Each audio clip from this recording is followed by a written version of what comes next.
सा शेर है, लेकिन यहां पढ़ना आज जरूरी सा लग रहा है। वो यूं कि अभी तो गैरों की है खुदाई, मगर वो दिन आ रहा है अनवर, खुदा ने चाहा तो मैकदे में हमारा सिक्का चला करेगा। ये शेर एमपी की सियासत में पाला बदलकर शामिल हुए नए नवेले भाजपा नेता ज्योतिरादित्य सिंधिया पर बड़ा मौजू है। जिस वक्त मैं आपसे यहां मुखातिब हो रहा हूं, उस वक्त सिंधिया जी की तबीयत थोड़ी नासाज होने की खबरें आ रही हैं। ईश्वर उन्हें जल्द सेहतयाब करे। बहरहाल मूल बात यह है कि पहले राज्यसभा चुनाव, फिर 24 सीटों के उपचुनाव में सिंधिया की भूमिका क्या होगी। इससे बड़ा सवाल यह कि भाजपा जो उन्हें ओहदा अभी तस्तरी में रखकर परोस रही है, वो क्या भाजपा के वरिष्ठ नेताओं की बेचैनी बढ़ा रहा है। पार्टी ने पिछले दिनों जो 22 सदस्यीय चुनाव संचालन समिति बनाई, उसमें सिंधिया का दर्जा प्रहलाद पटेल, प्रभात झा, जयभान सिंह पवैया और यहां तक कि उनकी बुआ यशोधरा राजे सिंधिया से भी ऊपर रखा। तर्क हो सकते हैं कि कागज के क्रम से कद और पद नहीं आके जा सकते, लेकिन सवाल यही है कि जब राष्ट्रीय उपाध्यक्ष प्रभात झा और राष्ट्रीय कार्यकारिणी में शामिल जयभान सिंह पवैया सरीके नेता उन सिंधिया के कारण पीछे धकेल दिए गए हों जो अभी सिर्फ भाजपा के सदस्य मात्र हैं, उनके पास कोई बड़ा पद नहीं है पार्टी के अंदर, तो बड़े नेताओं के पेट में मरोड़ लाजमी है। सिंधिया सिर्फ ग्वालियर चंबल संभाग में ही भाजपाइयों को असहज नहीं कर रहे, बल्कि मालवा सहित सूबे के बाकी इलाकों में भी बेचैनी है। हाट पिपलिया सीट से भाजपा के उम्मीदवार रहे दीपक जोशी की बेचैनी तो सतह पर लगातार बनी हुई है।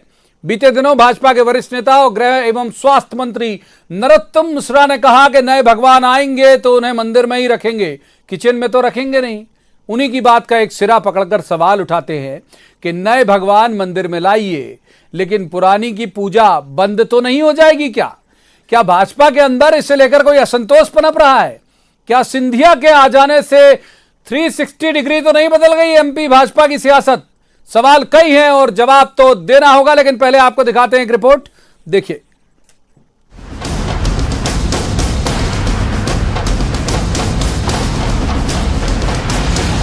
मध्य प्रदेश में बड़े सियासी घटनाक्रम के बाद सत्ता में आई बीजेपी के रणनीतिकारों को भी शायद ऐसे हालात बनने का आभास हो जो उपचुनाव से पहले ज्योतिरादित्य सिंधिया को लेकर बीजेपी में बनने लगे हैं। करीब 3 महीने पहले बीजेपी में शामिल हुए सिंधिया पार्टी के कई केंद्र और राज्य स्तर के दिग्गजों को पीछे छोड़ चुके हैं। बगैर पद के पार्टी में उनका कद क्या है, ये उपचुनाव के लिए जारी संचालन समिति की सूची से जाहिर हो गया। एक नेता जिनको आयातित किया गया है वो 6ठे नंबर पे पहुंच जाते हैं, और जिन लोगों ने जीवन भर अपना संगठन के अंदर दिया, जनसंघ से लेकर भारतीय जनता पार्टी तक बनाने का दिया, चाहे वो पूर्व प्रदेश अध्यक्ष रहे हो, चाहे नेता प्रतिपक्ष रहे हो, चाहे बड़े बड़े नेता रहे हो, वो 10वें से 20वें नंबर तक पहुंच चुके हैं। पर कहीं ना कहीं आयातित नेताओं के भरोसे भारतीय जनता पार्टी काम कर रही है। उधर ग्वालियर चंबल में सिंधिया को लेकर बीजेपी में असंतोष का अंदाजा इस लिहाज से भी लगाइए कि एमपी में सत्ता परिवर्तन के पहले शिल्पकार माने गए गृह मंत्री नरोत्तम मिश्रा खुद जयभान सिंह पवैया, माया सिंह, अनूप मिश्रा जैसे नेताओं से मिले ताकि एक पूरी लीडरशिप को भरोसे में लिया जा सके। लेकिन इससे भी दिलचस्प बात ये कि ज्योतिरादित्य सिंधिया के लिए चल रही इस पूरी कवायद में खुद सिंधिया कहीं नहीं है, यानी पहले जमीन तैयार होगी फिर सिंधिया आएंगे। कांग्रेस केवल सिंधिया फोबिया से ग्रसित होने के कारण अनर्गल अटकलें लगाती है, अनर्गल आरोप प्रत्यारोप की राजनीति करती है। हमारे लिए हर एक नेता का महत्व स्थान सुरक्षित है, निहित है। बदले सियासी समीकरणों के बाद से दीपक जोशी जैसे नेताओं की नाराजगी रह रहकर सामने आती रही। मेरा ये मानना है हम विचारधारा के लिए लड़ते, व्यक्ति के लिए नहीं लड़ते।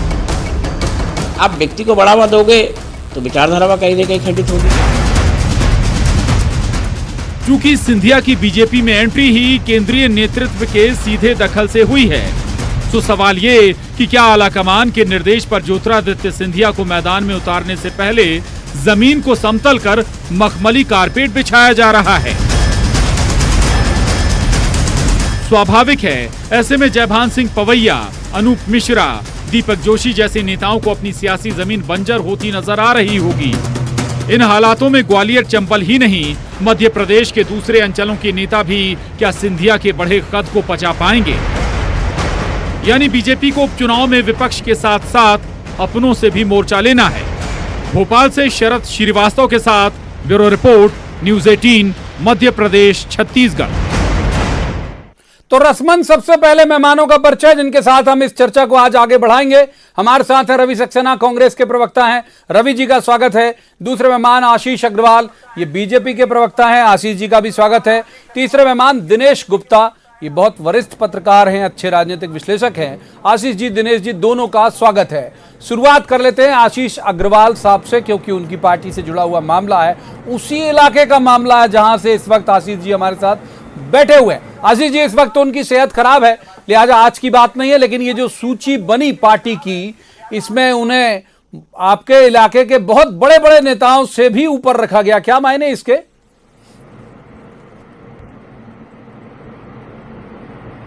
प्रवीण जी, देखिए, सबसे पहले तो सिंधिया जी के मेरी प्रार्थना है कि वो जल्दी स्वस्थ हों और जनता की सेवा में लगें। दूसरी बात देखिए ना, आप किस तरह का भ्रम है। कांग्रेसी कभी तो आरोप हम सबकी प्रार्थना है सिंधिया जी की अनदेखी हो रही है, तब हम कहते हैं सिंधिया जी की अनदेखी नहीं होगी जी, और उसके बाद कभी ये बात निकल के आती है कि उनको ज्यादा तवज्जो मिल रही है। सच्चाई है कि भारतीय जनता पार्टी एक कार्यकर्ता आधारित दल है, और अब ये इतिहास हो चुका है कि कौन कहां से आया था, किसके साथ आया था। वर्तमान में वे सभी भारतीय जनता पार्टी के सम्मानित और कद्दावर नेता हैं और कार्यकर्ता हैं। तो सिंधिया जी को बिल्कुल उसी तरह का मान सम्मान मिलेगा जितना हमारे दूसरे नेताओं को मिलता है। हमारे यहाँ पार्टी सबसे पहले होती है, व्यक्ति पहले नहीं होता। तो आप देखेंगे कि कोई किसी तरीके का विरोधाभास नहीं है। सभी नेता आने वाले उपचुनावों में पार्टी के उम्मीदवारों को जिताने के महायज्ञ में अपनी महत्वपूर्ण आहुति डालते नजर आएंगे। नहीं, मेरा सवाल केवल इस सब को लेकर थोड़ी है। मैं थोड़ी कह रहा हूं कि आपने स्वीकार नहीं किया या बाहर के नेता, मैं ये कह रहा हूं कि बाकी के जो आपके नेता उस क्रम में निचले स्तर पर हैं। ये अमृता प्रीतम की लिखी हुई एक कविता है कि ये प्रूफ की गलती है या तेरी इबारत है या प्रूफ की गलती है। इसी पर मैं पूछ रहा हूं कि ये क्रम को लेकर आपसे सवाल है। प्रवीण जी, देखिए, आपने वो भी सुना होगा ना कि कुछ तो लोग कहेंगे, लोगों का काम है कहना। तो लोग कहते रहेंगे। सच्चाई है कि भारतीय जनता पार्टी अपनी रीति नीति से कार्य करती है, और जो क्रम है वो संगठन निर्धारित करता है। तो संगठन ने जो क्रम निर्धारित किया वो सभी लोगों को स्वीकार है, एक बात। दूसरी बात, क्या हमारे घर से किसी ने आपत्ति करते नजर नहीं आए? तो ये हमारा अंदरूनी मामला है। जब हमारे अंदर से कोई आवाज नहीं उठ रही तो बाहर वालों को तो उसको स्वीकारना चाहिए।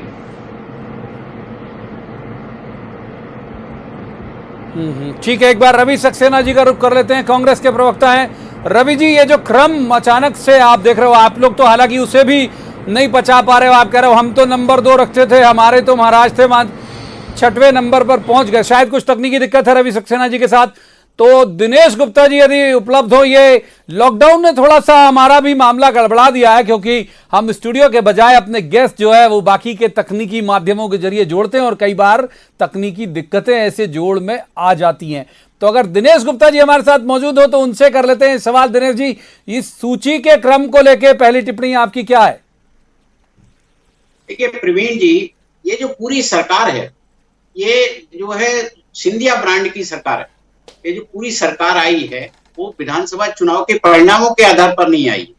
ये जो सरकार आई है जो है वो दल बदल के आधार पर सरकार आई है। तो मुझे लगता है कि ये जो भारतीय जनता पार्टी के क्रम से ज्यादा महत्वपूर्ण तो ये है कि वो जिस तरह से सरकार में भारतीय जनता पार्टी आई है, तो वो स्वयं भी सिंधिया जी की स्थिति जो है अपने आप जो है ऊपर हो जाती है। और आप देखिए, आज जो पूरी राजनीति में 22, 24, 20 विधायक साथ लेके दल बदल करना किसी छोटे मोटे नेता के बस की बात नहीं है। यदि उन्होंने इतनी स्ट्रेंथ उनकी है, इतनी ताकत उनकी है, तो वो जो है कोई भी किसी भी स्थान पर उनको रखना मजबूरी हो सकती है। और आप देखिए कि जो क्रम है उस क्रम को यदि जो है कोई पार्टी ने जैसा निर्धारित किया, उनको आज लगता है कि 6वें नंबर पर, हो सकता है कि वो कल किसी और सूची में उठाकर 3रे 4थे नंबर पर रख दे। तो सिंधिया जी की जो स्थिति है उसमें चाहे सेंट्रल लीडरशिप हो चाहे स्टेट लीडरशिप हो, कोई उनको अनदेखा नहीं कर सकता। आप देखिए जितने लोगों के नाम नीचे हैं, क्या उनका वर्चस्व पूरे प्रदेश की राजनीति में इतना है कि वो चीजों को प्रभावित कर सकें, वो जो है उनके पीछे एक भीड़ इकट्ठी हो सके। वो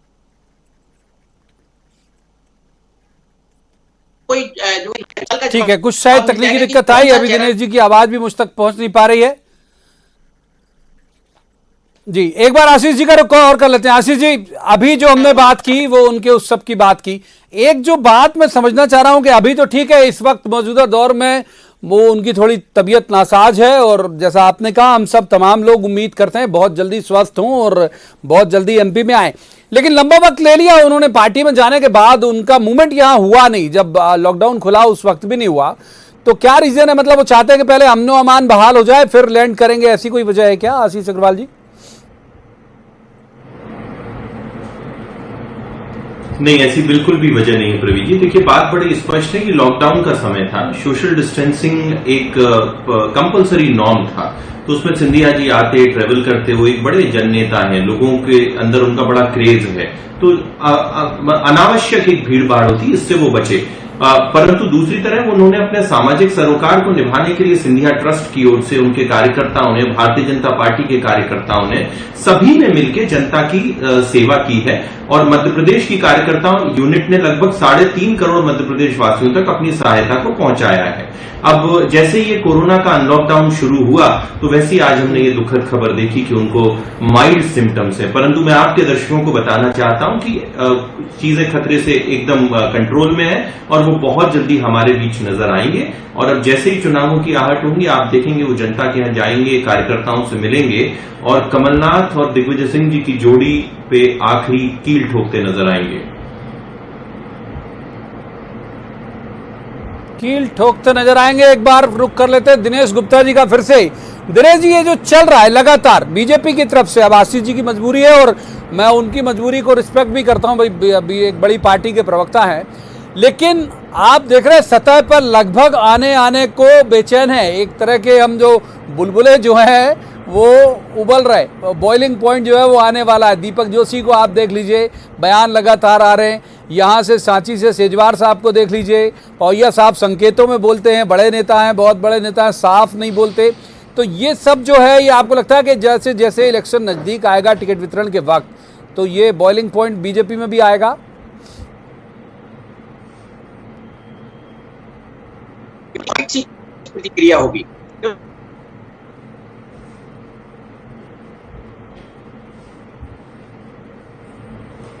क्योंकि हर कुछ परिवर्तन होता है तो उसमें जो इसको असुरक्षा का भाव। दिनेश जी के साथ भी कुछ दिक्कत है, अब आ रही है आवाज, बोलिए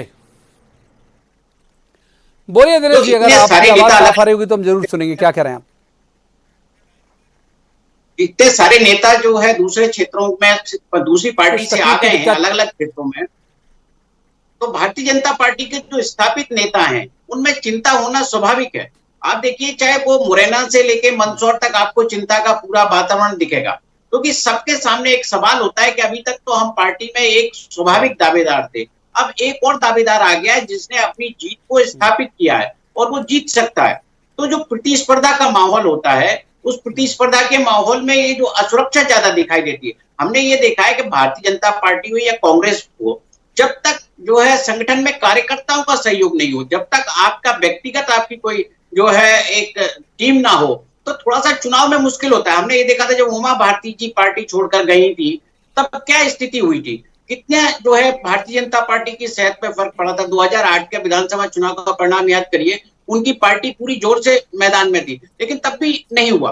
तो जो चीजें हैं नेताओं का, जब तक आप वहां मौजूद हैं तब तक तो दिखते हैं, जब प्रतिस्पर्धा के सामने कोई आता है तो पता लगता है कि हम किस स्थिति में खड़े हुए हैं। तो ये जो भी आप देख रहे हैं कि बुलबुले, ये सब मुझे लगता है बिल्कुल ठीक कह रहे हैं। रवि सक्सेना जी जुड़ गए हमारे साथ, बहुत देर से जुड़े हैं। रवि सक्सेना जी की तरफ चलते हैं, रोकूंगा आपको दिनेश जी, रवि जी की तरफ चलते हैं। रवि जी, एक पार्टी में जो लिस्ट जारी हुई, कई बड़े बड़े नेता उन्होंने ग्वालियर चंबल के नीचे किए, जिनमें कुछ केंद्रीय मंत्री भी हैं, इन्हें ऊपर किया, फिर भी आप लोग नाराज थे। जिस दिन ये लिस्ट आई आपने कहा 6ठे नंबर पर भेज दिया, हम तो महाराज मानते थे, हमारे यहाँ तो नंबर 2 लीडर थे। रवि सक्सेना जी, आपकी टिप्पणी।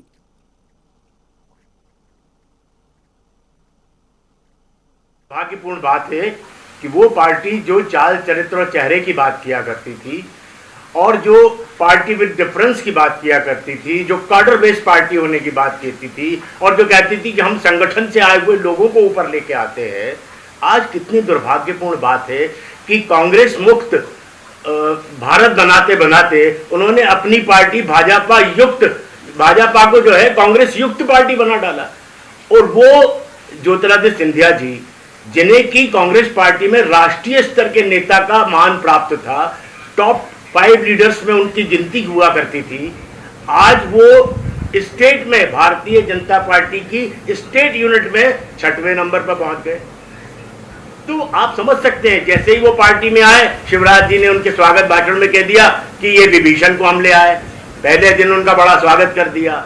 फिर उमा भारती जी बोलेंगे कई समुद्र में है हमारा बीजेपी, तो कई नदी नाले मिलते रहते हैं, आ गए ये भी। नरेंद्र सिंह तोमर जी बोलते हैं कि अरे भाई कौन है ये सिंधिया। नहीं तो लेकिन ये टॉप 5 वाले नेता को बहुत परेशान किया भाई आपने। वो तो कह रहे हैं कि आप लोगों ने इतना तंगाया कि वो चले गए मजबूरी में। नहीं, कहाँ तंगाया मुझे आप बताएं। उनको सांसद का टिकट दिया, अब उनकी जनता ने उनको हरा दिया, तो उसमें कांग्रेस पार्टी क्या करेगी भाई। आप इतने बड़े नेता थे, इतने बड़े जनसेवक थे, आप 17 साल से क्षेत्र की जनता की सेवा कर रहे थे और 1.25 लाख वोट से जनता ने आपको हरा दिया, तो क्या कांग्रेस पार्टी का उसमें दोष है? भाई आपने काम नहीं किया तो आपको हरा दिया।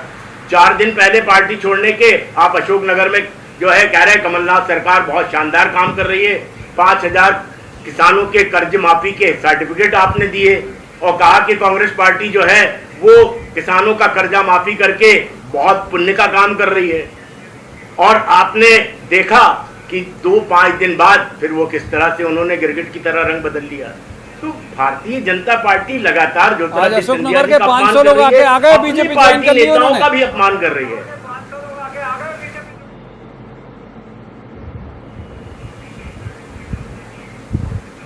हेलो, अरे मैं कह रहा हूँ आज अशोकनगर जिसका आप जिक्र कर रहे हो वहां के 400-500 लोग आके बीजेपी ज्वाइन कर चुके भाई। तो लोग अगर ज्वाइन कर रहे हैं तो उसमें से 80% तो भाजपा के ही कार्यकर्ता हैं, जो आपको कांग्रेस के कार्यकर्ता बना के वहां पे पेश किए जा रहे हैं। अशोकनगर में अगर सिंधिया जी के साथ 500 कार्यकर्ता होते तो मैं समझता हूं आशीष चक्रवाल जी, आप अपने लोगों को ला के भीड़ दिखा रहे हो और आप ये कह रहे हो कि ये सब कांग्रेसी देखिए भाजपाई बन रहे हैं, जबकि आपके लोग हैं। आशीष चक्रवाल जी,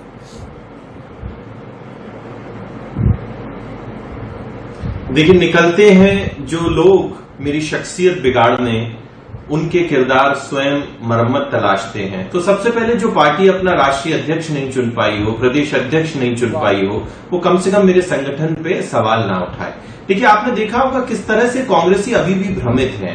कभी वो एक तरफ तो अपने वक्तव्य में कहते हैं कि सिंधिया जी को सम्मान नहीं मिल रहा, फिर वो कहते हैं कि हमने अपने कार्यकर्ताओं से ज्यादा सम्मान उनको कह दिया, और कहते हैं कि जब एक तथ्य पे 2 अलग अलग दलीलें हो जाए तो ये मान के चला जाए कि सामने वाला कंफ्यूज है, भ्रमित है। तो कांग्रेसी बिल्कुल उस तरह से नजर आते हैं। जहां पे ये बार बार लोकसभा चुनाव को हारने का प्रश्न उठाते हैं, तो जो इनके प्रथम पुरुष हैं इस समय, राहुल गांधी, उन्होंने अपनी एक जो सीट है वो अमेठी की स्वयं गंवा दी।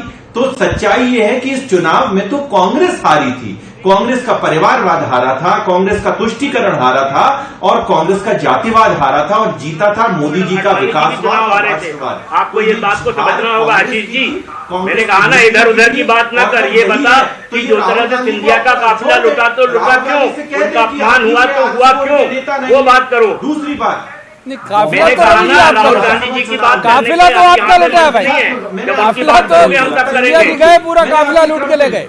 अरे ये बताओ कि उनका क्रम पे बोलने के लिए ये बता कि जो लोग सिंधिया जी का मेरी पार्टी का बता रहे हैं, मैं कहता हूँ क्या गुनाह कर दिया उन्होंने भाई, और आपको मुंह तोड़ जवाब देंगे। और उनका ही नहीं कर रहे हो, अपने नेताओं का भी अपमान कर रहे हो भाई। चुनावों में जब कांग्रेस को सालों से नेता लगे हैं, आज महलाल पटेल का नाम उनके नीचे हो गया। इन्होंने अपनी पार्टी में रहते हुए कार्यकर्ता को अपना और पराया कहा।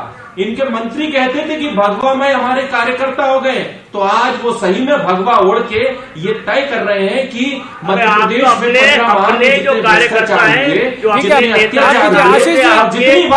रवि जी, दोनों को रोकूंगा। हम एक बार दिनेश गुप्ता जी के पास फिर चलेंगे, दोनों को रोकूंगा। मैं दिनेश जी के पास चलूंगा। दिनेश जी, ये जो शुरू हुआ अभी अभी आप देख रहे होंगे बहुत सारे ऑडियो, बहुत सारे वीडियो, उस दौर के जब विधानसभा चुनाव के वक्त के वीडियो और ऑडियो सिंधिया जी के वायरल किए जा रहे, मतलब ये जो एक हम कहते थे पॉलिटिक्स का जो डर्टी ट्रिक्स डिपार्टमेंट है वो सक्रिय हुआ है, तो ये डैमेज करने के लिए आपको लगता है कि निशाने पर कांग्रेस के भी सिर्फ सिंधिया होंगे बजाय शिवराज के? इसके अलावा कांग्रेस के निशाने पर कुछ कोई भी नहीं सकता, क्योंकि जो जख्म कांग्रेस को जो मिला है या जो चोट कांग्रेस ने खाई है वो तो भुला ही नहीं भूल सकते। आप देखिए कि 24/7 यदि रात को भी कांग्रेसी मध्य प्रदेश की सरकार को याद करते होंगे तो ज्योतिरादित्य सिंधिया ही उनको याद आते होंगे। तो जो मुद्दा है वो ज्योतिरादित्य सिंधिया के अलावा कोई हो भी नहीं सकता, क्योंकि जिस रीजन में चुनाव है वहां एक वो महत्वपूर्ण फेज है। आप मुरैना से लेके मंदसौर तक जो भी चुनाव है उसमें ज्योतिरादित्य सिंधिया की जो भूमिका, हमने तो आप देखा है कि आप कह रहे हैं 6वें नंबर पर सिंधिया का नाम है, तो ये खुद ही बताता है कि उनकी भूमिका क्या है। भारतीय जनता पार्टी भी उसकी अहमियत समझ रही है और कांग्रेस भी उसकी अहमियत समझ रही है। कांग्रेस तो जिस तरह से सिंधिया को लेकर चिंतित है, वो भारतीय जनता पार्टी में उनकी भूमिका को लेकर बहुत चिंतित है। तो उससे तो ऐसा लगता है कि मतलब मुझे लगता है कि सिंधिया जी खुद सोचते होंगे कि देखिए कितना चाहते हैं ये लोग, वहां हमारी चिंता कर रहे हैं, भारतीय जनता पार्टी में मैं गया हूं इसके बाद भी चिंता कर रहे हैं, कांग्रेस ने तो की। लेकिन आप देखिए इसके अलावा कोई अच्छा, जो मैंने आशीष जी से पूछा था आपसे भी पूछूंगा कि अभी इस बीच जो उनकी झिझक थी एमपी आने की, आज तो चलिए बीमार है, मैं फिर कह रहा हूं बार बार जल्दी सेहतयाब हों, लेकिन जो उनके अभी लॉकडाउन खुलने के बाद भी वो जो उनका मूवमेंट नहीं हुआ, तो शायद वो चाहते होंगे कि बीजेपी पहले सेटल डाउन कर ले पूरा, फिर वो आए यहां। दिनेश जी? बिल्कुल प्रवीण जी, देखिए जब मध्य प्रदेश भोपाल आएंगे वो तो मंत्रिमंडल को लेकर बीच में आया था कि वो मंत्रिमंडल के गठन के समय आएंगे, तब भी नहीं आए वो। उनका जो भोपाल आना है वो बहुत लोगों को प्रतीक्षा है, राजनीतिक तौर पर भी प्रतीक्षा है। अभी तक हम ये देख रहे हैं कि जो मंत्रिमंडल है उसका विस्तार भी अटका हुआ है। लोगों की दिलचस्पी है कि आखिर ये मंत्रिमंडल का विस्तार जो है अटकना और सिंधिया जी का ना आना, इनमें कोई जो है कोई तालमेल है क्या, या कुछ उस तरह की कोई बात है जो सिंधिया जी अभी तक नहीं आए हैं। अब तो 17 तारीख के 18 तारीख को तो उनको आना ही पड़ेगा यदि आना चाहेंगे वो, क्योंकि 19 को तो वोटिंग ही है। लेकिन जो सिंधिया का हमने देखा था कि जब कांग्रेस पार्टी में भी वो थे, जब उनकी सरकार यहाँ थी, तो भोपाल की पॉलिटिक्स वो नहीं करते थे, वो सामान्यतः अपने आप को दिल्ली पर केंद्रित रखते थे। मुझे लगता है कि भारतीय जनता पार्टी में भी उन्होंने अपनी भूमिका दिल्ली तक ही केंद्रित करके रखी हुई है। ठीक बात है, माफ कीजिए वक्त अब इतनी ही चर्चा की इजाजत देता है। तीनों मेहमानों का बहुत बहुत शुक्रिया। लेकिन जो दिनेश जी बात कर रहे थे उससे मैं सहमत हूं, बड़े कद के नेता हैं, उनका ग्लैमर भी बहुत ज्यादा है, सोशल मीडिया में भी बहुत ज्यादा उनके फॉलोइंग है और लोग उन्हें देखते हैं। अब महत्वपूर्ण यह होगा कि यह जादू जो है वो चुनाव के मैदान में कैसे चलेगा, क्योंकि बीजेपी भी उन्हें कसौटी पर कसेगी और कांग्रेस भी, तो नतीजे बता देंगे कि उनमें बारूद कितना है और कितने लोगों को वो इन्फ्लुएंस करा सकते हैं और ये बता सकते हैं कि हाँ मुझे यहाँ पार्टी मिला के बीजेपी ने कोई गलती नहीं की। तो आज की इस चर्चा में इतना ही, कल किसी खास मसले पर खास पैनल के साथ बैठेंगे और कहेंगे कि जवाब तो देना होगा। तब तक आप देखते रहिए न्यूज़ 18 मध्य प्रदेश, छत्तीसगढ़।